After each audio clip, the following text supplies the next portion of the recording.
Todo mundo sabe que o sistema de saúde público do Brasil é muito ruim. O nosso sistema de saúde atual não funciona. Ele é caro demais, ele é burocrático demais, ele é complexo demais. O governo está quebrado, gasta 90% da receita toda com salário e é obrigado a dar aumento de salário. O hospedeiro está morrendo, o cara virou um parasita, o dinheiro não chega no povo e ele quer aumento automático. Não defenda o SUS, o sistema utópico de saúde. O SUS aparece no noticiário, nas campanhas políticas, no YouTube e até no colete do ex-ministro da Saúde. Mas será que a gente sabe de fato para que ele serve? No meio de uma pandemia que colocou o acesso à saúde no centro da conversa, e deu a dimensão do peso do SUS na vida de todo mundo, a gente quer entender como ele funciona, o que já foi feito e o que ainda falta fazer. Tá no ar o Ventre Nós, comigo, Ana Gabriela Nascimento. E comigo, Isabela Borges.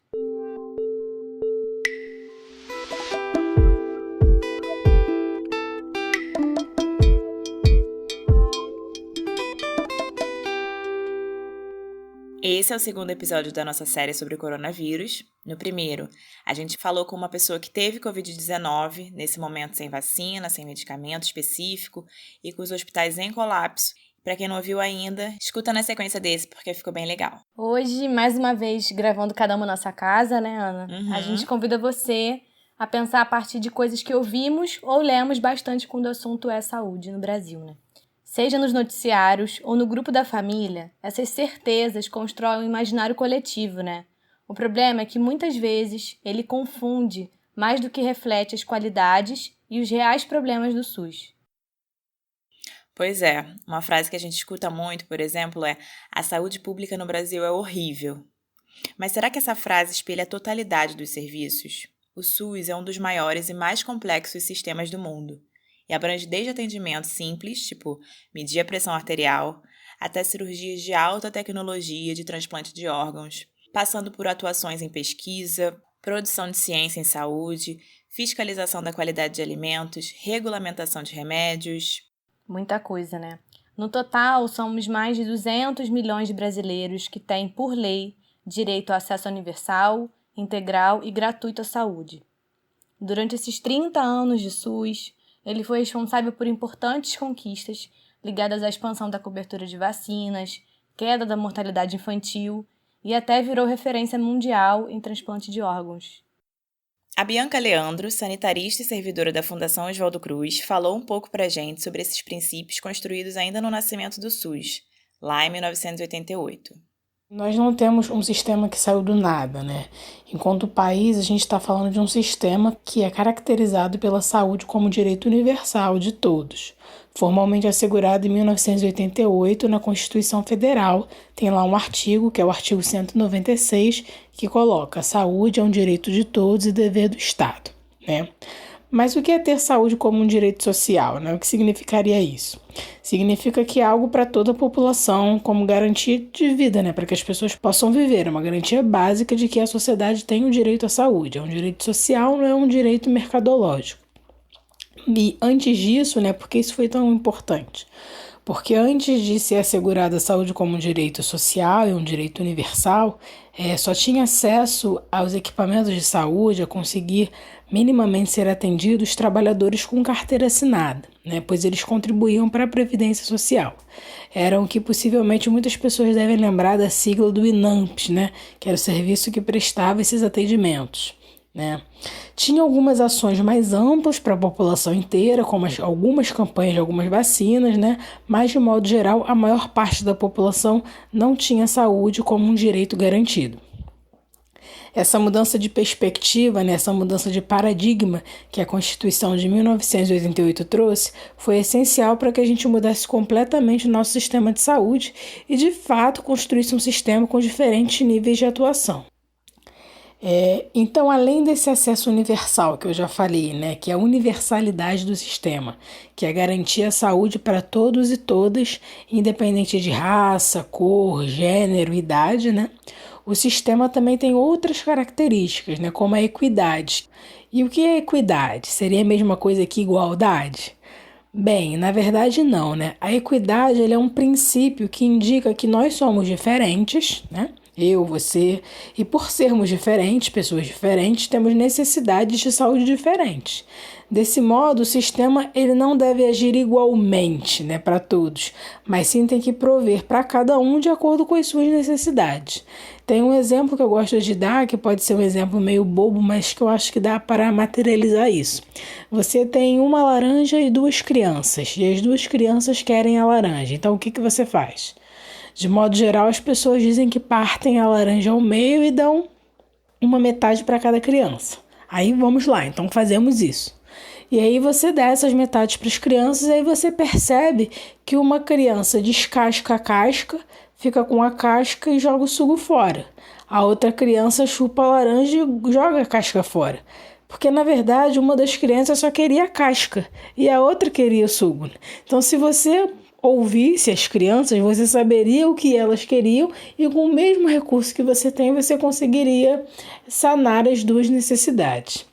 Eu acho que ajuda a dar um pouco de materialidade pensar nesse exemplo, mas a gente, claro, que pode dar um exemplo de saúde, Lugares que precisam de mais atendimento para a população idosa, lugares que precisam de mais atendimento para a população mais jovem e assim sucessivamente.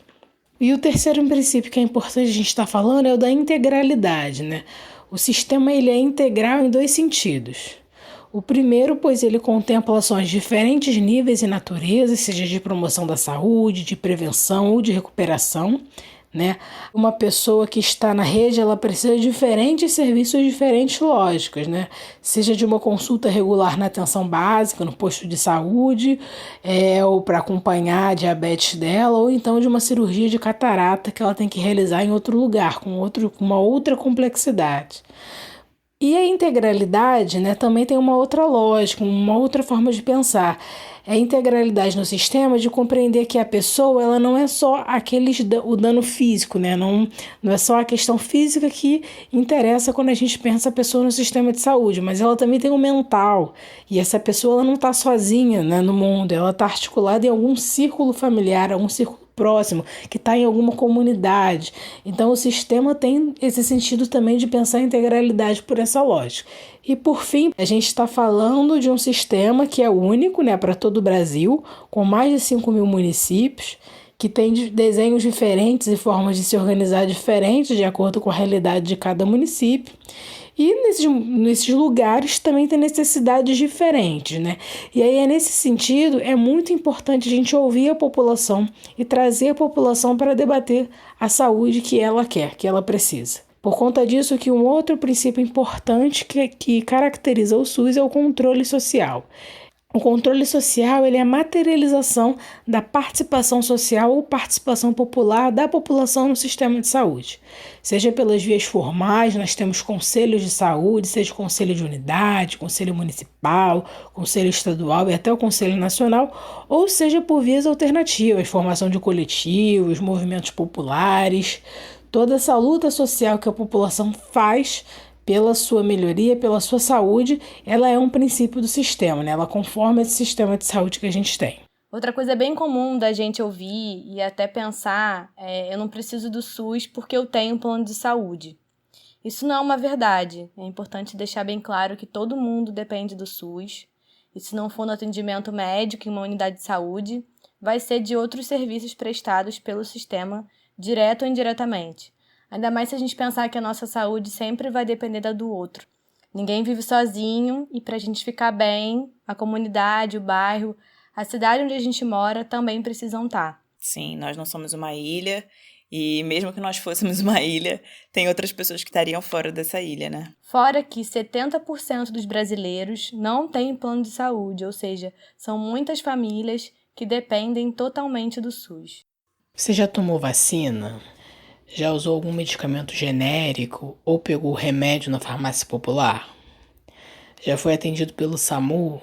Utilizou algo que foi fiscalizado pela Anvisa, como medicamentos, comida em restaurantes? Já teve a visita de algum agente de saúde em sua casa, seja agente de vigilância ou agente comunitário? Já teve que ir a um posto de saúde para realizar algum atendimento? Já precisou usar a UPA? Bem, se você respondeu sim para pelo menos uma dessas questões, então você usa e faz parte do SUS, Tudo isso que eu listei compõem o nosso Sistema Único de Saúde, né?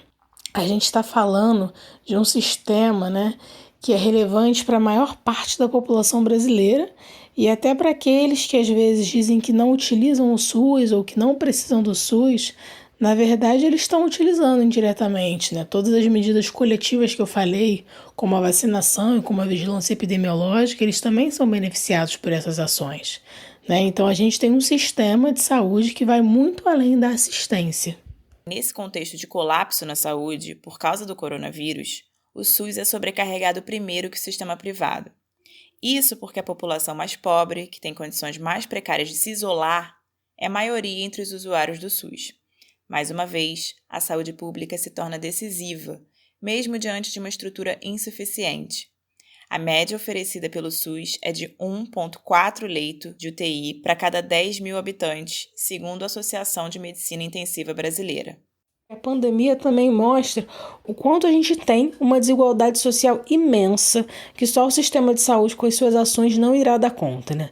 A estratégia do distanciamento social, importante para a gente conter a rápida dispersão do vírus, né, e conter um pouco esse processo rápido de transmissibilidade para evitar o aumento rápido de óbitos, ela é importante para isso, mas ela deixa grande parte da população, sobretudo das periferias urbanas, uma dificuldade imensa para poder manter a sua vida e manter a sua vida financeira, já que várias pessoas têm que deixar de trabalhar porque são autônomas ou porque já estavam desempregadas antes da pandemia e não tem possibilidade de conseguir um emprego agora.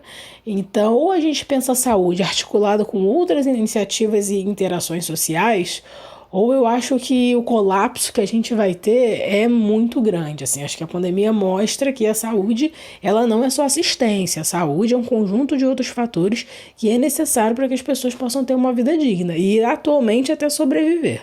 Mas não é a primeira vez que o SUS tem um papel tão importante nessa realidade desigual que a gente vive. A Bianca explica que ele já precisou segurar a barra do país em outros momentos históricos de epidemias. Alguns anos atrás, lembrar da questão que a gente teve com o surgimento da Zika e a associação com a microcefalia, né, em 2015. Esse processo de identificar que a gente tinha crianças nascendo com determinada característica, né, que depois foi identificada como microcefalia e que isso estava associado à transmissão da Zika, isso foi um feito assim do sistema único, né? Pelo fato da gente monitorar e registrar todos os nascimentos, da gente monitorar doenças emergentes, de ter informação para poder fazer esse tipo de associação e prestar todo o cuidado necessário. Outro exemplo também muito importante para a história do Brasil, eu acho que é a redução da mortalidade infantil. Nós tínhamos altíssimas taxas de mortalidade infantil no país, quando o sistema de saúde ele é conformado durante a década de 90, principalmente pelo Programa de Saúde da Família, e você tem várias medidas que começam a ser disseminadas para os municípios em relação a organizar a sua atenção à saúde, você tem um foco grande na infância, você vê como a mortalidade infantil diminui. Claro que a gente ainda tem uns diferenciais regionais, né, do país como um todo, mas a gente teve uma queda bem expressiva nos últimos 20, 30 anos. Outro exemplo importante também foi a ampliação do acesso aos medicamentos de HIV e AIDS, né, que foi garantido a todos, né, com esses adoecimentos, o que foi essencial para aumentar a sobrevida de milhares de pessoas que viviam com HIV e AIDS no decorrer da década de 90.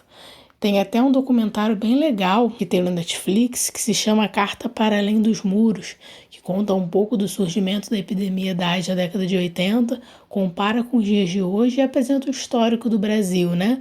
Como teve a vanguarda, né, no tratamento para esse adoecimento. Outro exemplo que eu acho que todo mundo lembra do Zé Gotinha, de tomar gotinha, que todo ano tem, né?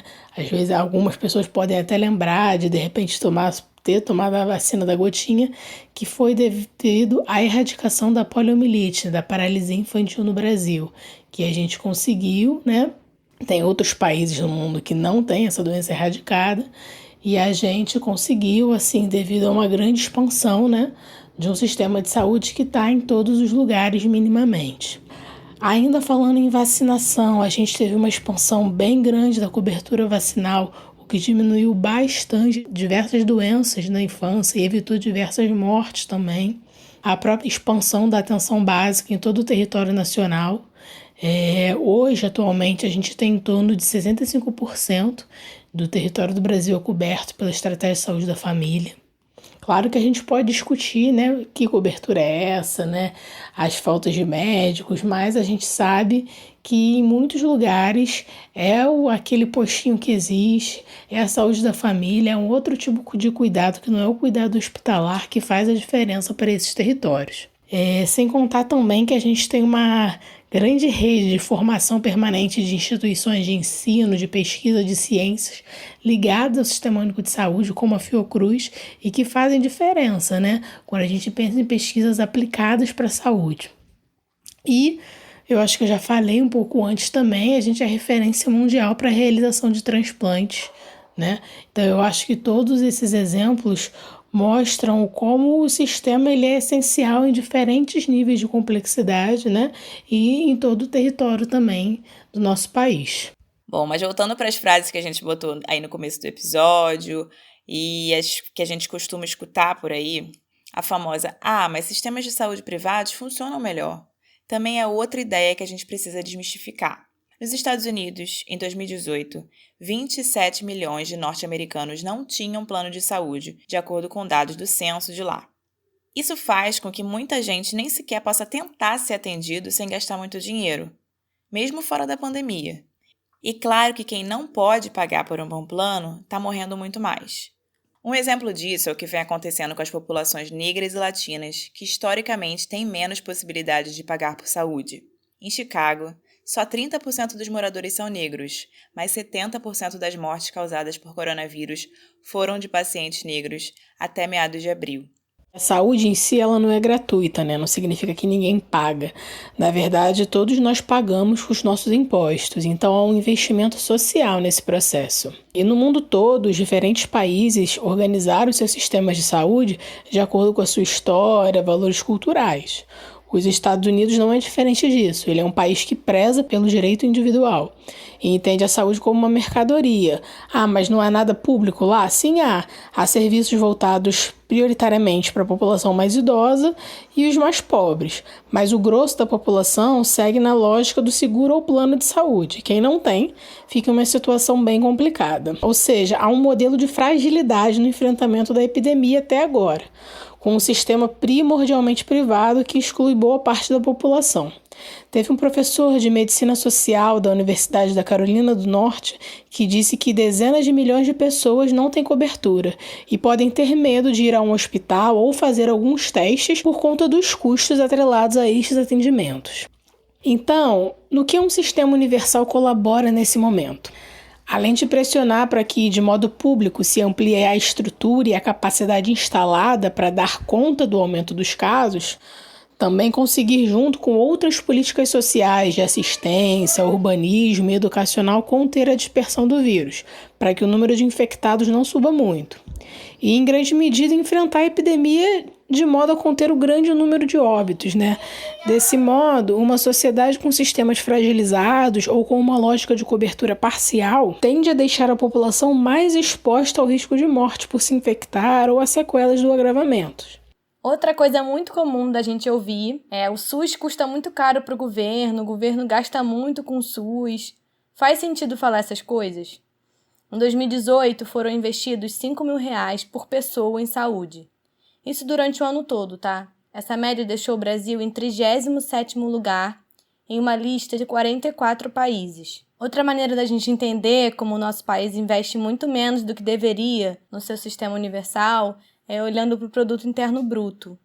Em 2017, o governo investiu 3,9% do PIB, enquanto o Canadá e o Reino Unido, países como a Bianca falou, que também têm acesso universal à saúde, investiram mais de 7%.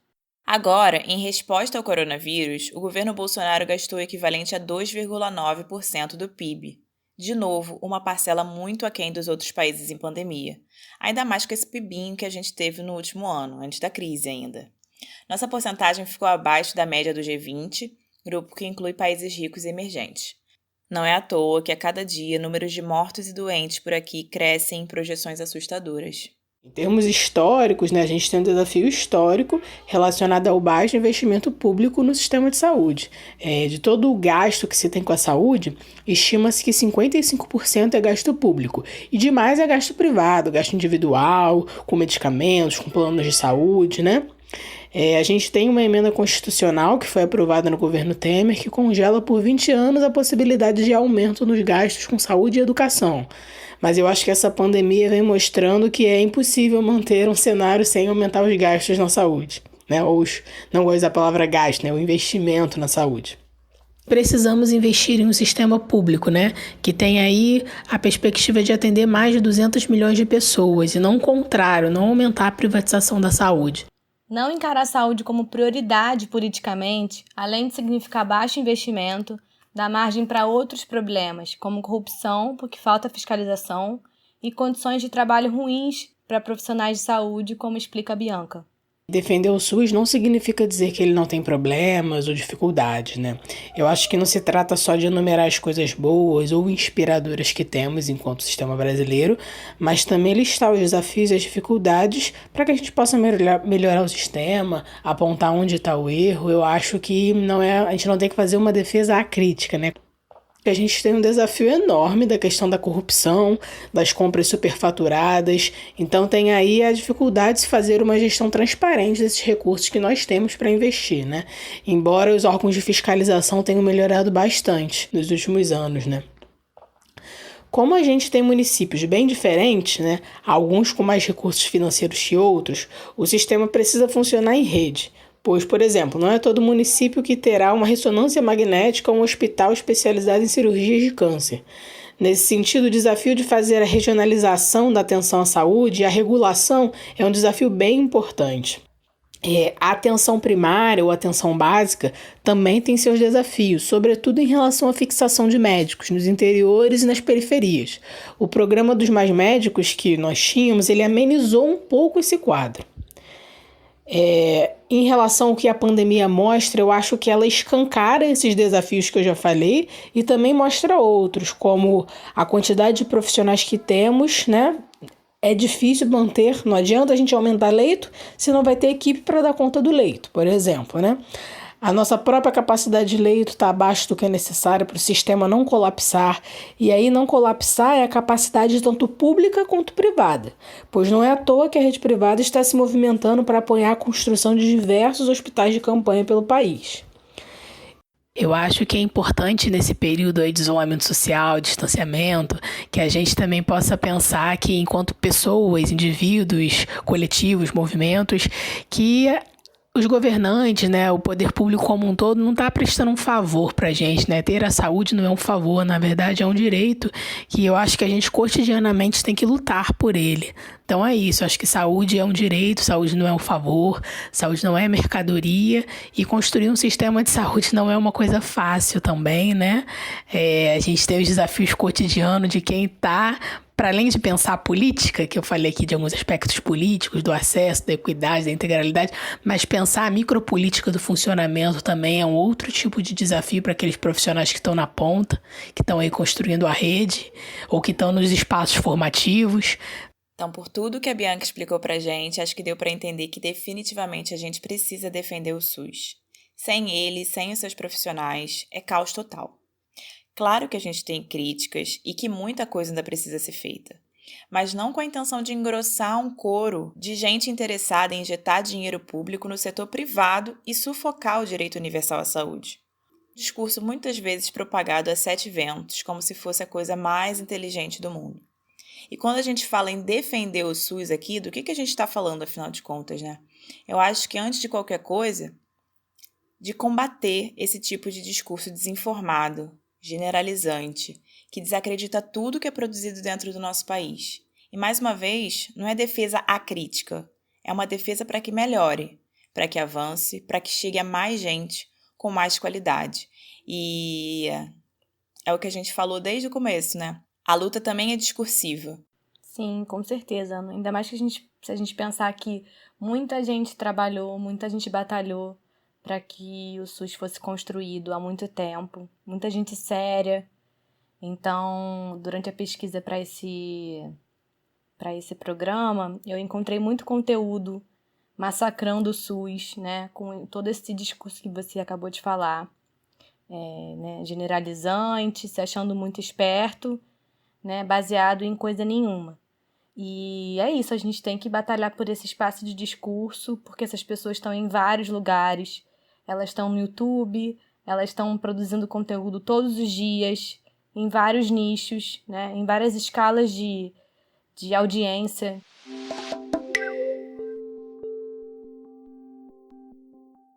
Em 4 de maio, o compositor e escritor Aldir Blanc, de 73 anos, morreu no Rio de Janeiro de complicações causadas pela Covid-19. Seus últimos dias, ele passou internado no Hospital Universitário da UERJ, o Pedro Ernesto, que durante a pandemia tem recebido pacientes graves de Covid do SUS. Depois de uma publicação dar um tom de lamentação diante do fato do artista ter sido tratado na saúde pública, o diretor do hospital, o médico Ronaldo Damião, publicou uma carta na sua rede social em resposta a esse tal imaginário que a gente tanto discutiu hoje, né, no programa. Eu vou ler um trechinho dessa carta, porque realmente ela é bem bonita, bem forte e resume um pouco de tudo que a gente falou aqui. Esclarecendo a reportagem sobre o falecimento do grande Aldir Blanc, lamentavelmente, a repórter disse que Aldir, como não tinha recursos, não pôde ser internado em um hospital particular e morreu em um hospital público. Aldir recebeu o melhor tratamento que receberia em qualquer hospital do mundo e melhor do que em qualquer hospital privado do Rio de Janeiro. Já chegou muito mal e positivou para a Covid-19. Não faltou absolutamente nada, inclusive carinho e afeto para seus familiares que pediram sigilo. Foi uma honra para todos nós ter tido a oportunidade de participar de seu tratamento e contribuir com seu desejo de ser internado no Pedro Ernesto, hospital de altíssima qualidade e que atende somente pacientes do SUS.